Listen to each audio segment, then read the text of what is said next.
क्यों रहते हैं, हमको क्यों रहना चाहिए और इससे क्या-क्या लाभ होते हैं, कितनी हमको इसका फल प्राप्त होता है और क्या-क्या करना चाहिए। तो मैं इसके साथ में कथा आरंभ कर रही हूँ। ये है नाम कार्तिक मास की कृष्ण पक्ष की रमा एकादशी। तो युधिष्ठिर ने पूछा, जनार्दन, मुझ पर आपका स्नेह है, अतः कृपा करके बताइए कि कार्तिक के कृष्ण पक्ष में कौन सी एकादशी होती है। भगवान श्री कृष्ण बोले, राजन, कार्तिक गुजरात महाराष्ट्र के अनुसार आश्विनी के कृष्ण पक्ष में रमा नाम की विख्यात और परम कल्याणमयी एकादशी होती है। यह परम उत्तम है और बड़े बड़े पातकों को हरने वाली है। पूर्व काल में मुचकुंद नाम से विख्यात एक राजा हो चुके हैं, जो भगवान श्री विष्णु के भक्त और सत्य प्रतिज्ञ थे। अपने राज्य पर निष्कंटक शासन करने वाले उन राजा के यहाँ नदियों में श्रेष्ठ चंद्रभागा कन्या के रूप में उत्पन्न हुई। राजा ने चंद्रसेन कुमार शोभन के साथ उसका विवाह कर दिया। एक बार शोभन दशमी के दिन अपने ससुर के घर आए और उसी दिन समूचे नगर में पूर्व व्रत ढिंढोरा पिटवाया गया कि एकादशी के दिन कोई भी भोजन ना करे।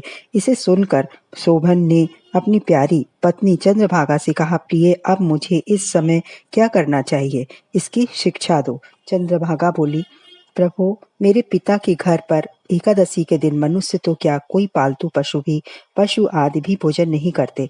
प्राणनाथ, यदि आप भोजन करेंगे तो आपकी बड़ी निंदा होगी। इस प्रकार मन में विचार करके अपने चित्त को दृढ़ कीजिए। शोभन ने कहा, प्रिय, तुम्हारा कहना सत्य है, मैं भी उपवास करूंगा।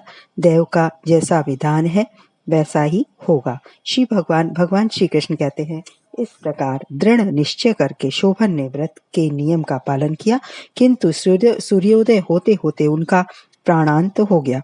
राजा मुचकुंद ने शोभन का राजोचित दाह संस्कार कराया। चंद्रभागा भी पति का पारलौकिक कर्म करके पिता के ही घर पर रहने लगी। नृपश्रेष्ठ, उधर शोभन इस व्रत के प्रभाव से मंदराचल के शिखर पर बसे हुए परम रमणीय देवपुर को प्राप्त हुए। वहां शोभन द्वितीय कुबेर की भांति शोभा पाने लगे। एक बार राजा मुचकुंद के नगरवासी विख्यात ब्राह्मण सोम शर्मा तीर्थ यात्रा के प्रसंग से घूमते हुए मंदराचल पर्वत पर गए, जहां उन्हें शोभन दिखाई दिए। राजा के दामाद को पहचान कर वे उनके समीप गए। शोभन भी उस समय द्विज श्रेष्ठ सोम शर्मा को आया हुआ देखकर शीघ्र ही आसन से उठ खड़े हुए और उन्हें प्रणाम किया। फिर क्रमशः अपने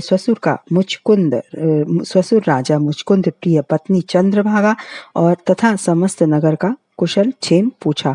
सोम शर्मा ने कहा, राजन, वहाँ सब कुशल है। आश्चर्य है, ऐसा सुंदर और विचित्र नगर तो कहीं किसी ने भी नहीं देखा होगा। बताओ तो सही, आपको इस नगर की प्राप्ति कैसे हुई? शोभन बोले, द्विजेंद्र, कार्तिक के कृष्ण पक्ष में जो रमा नाम की एकादशी होती है, उसी का व्रत करने से मुझे ऐसे नगर की प्राप्ति हुई है। ब्राह्मण मैंने श्रद्धाहीन होकर वो इस उत्तम व्रत का अनुष्ठान किया था, इसलिए मैं ऐसा मानता हूँ कि यह नगर स्थायी नहीं है। आप मुचकुंद की जो सुंदरी कन्या चंद्रभागा सी है, सारा वृत्तांत कहिएगा। शोभन की बात सुनकर ब्राह्मण मुचकुंदपुर में गए और वहां चंद्रभागा के सामने उन्होंने सारा वृत्तांत कह सुनाया। सोम शर्मा बोले, शुभे, मैंने तुम्हारे पति को प्रत्यक्ष देखा।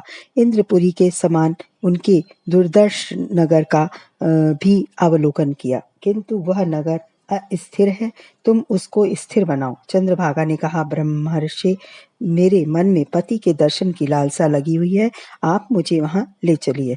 मैं अपने व्रत के पुण्य से उस नगर को स्थिर बनाऊंगी। भगवान श्री कृष्ण कहते हैं, राजन, चंद्रभागा की बात सुनकर सोम शर्मा उसे साथ ले मंदराचल पर्वत के निकट वाम देव मुनि के आश्रम पर गए। वहां ऋषियों के मंत्र की शक्ति तथा एकादशी सेवन के प्रभाव से चंद्रभागा का शरीर दिव्य हो गया तथा उसने दिव्य गति प्राप्त कर ली। इसके बाद वह पति के समीप गई। अपनी प्रिय पत्नी को आया हुआ देखकर शोभन को बड़ी प्रसन्नता हुई। उन्होंने उसे बुलाकर अपने वाम भाग में सिंहासन पर बिठाया।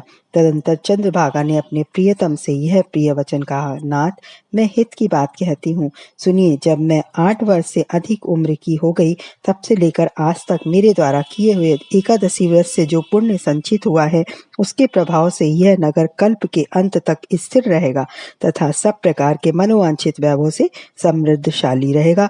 नृपश्रेष्ठ, इस प्रकार रमा व्रत के प्रभाव से चंद्रभागा दिव्य भोग, दिव्य रूप और दिव्य आभूषणों से विभूषित हो अपने पति के साथ मंदराचल के शिखर पर विहार करती रहती है। राजन, मैंने तुम्हारे समक्ष रमा नामक एकादशी का वर्णन किया है। यह चिंतामणि तथा कामधेनु के समान सब मनोरथों को पूर्ण करने वाली है। तो ये मैंने आपको सुनाया रमा एकादशी, जो कि कार्तिक मास के कृष्ण पक्ष में आती है। और इसके ये मैं आपको कथा सुनाती आ रही हूँ और इसको आप ज़रूर पूरा सुने। कहते हैं कि अगर आप कथा भी सुन लेंगे, उसका भी पुण्य बहुत ज़्यादा हो जाता है। अगर आप व्रत नहीं रह सकते हैं किसी वजह से, तो कोई बात नहीं, तो आप जो है इस कथा को सुनिए और जितना ज़्यादा हो सकता है शेयर कीजिए। क्योंकि अगर आप कोई भी पुण्य का कार्य करते हैं और उसमें किसी को भागीदार बना लेते हैं, तो वो बहुत ज़्यादा डबल पुण्य का काम हो जाता है। तो आशा करती हूँ ये आप कथा मेरी पूरी सुनेंगे। लाइक, सब्सक्राइब, शेयर कीजिए, क्योंकि मेरे सारी जितनी कथाएं आप सुनेंगे तो तभी आप सुन सकते जब मेरे वीडियो को आप देखेंगे पूरी और मेरे चैनल को सब्सक्राइब करेंगे। सब्सक्राइब करेंगे तो आप जो है ये आप ये पूरा देख सकें, क्योंकि जो मैं अपलोड करती हूँ ना, तो वो वीडियो आप सारे देख सकते हैं। ऐसा नहीं कि मैं जो आपको एक नज़र आ गया, ऐसे आप जब सब्सक्राइब करेंगे सारे चैनल का जो भी वीडियो मैंने डाला वो आप देख सकते हो। इसी के साथ में मैं विदा लेती हूँ। जय श्री कृष्णा।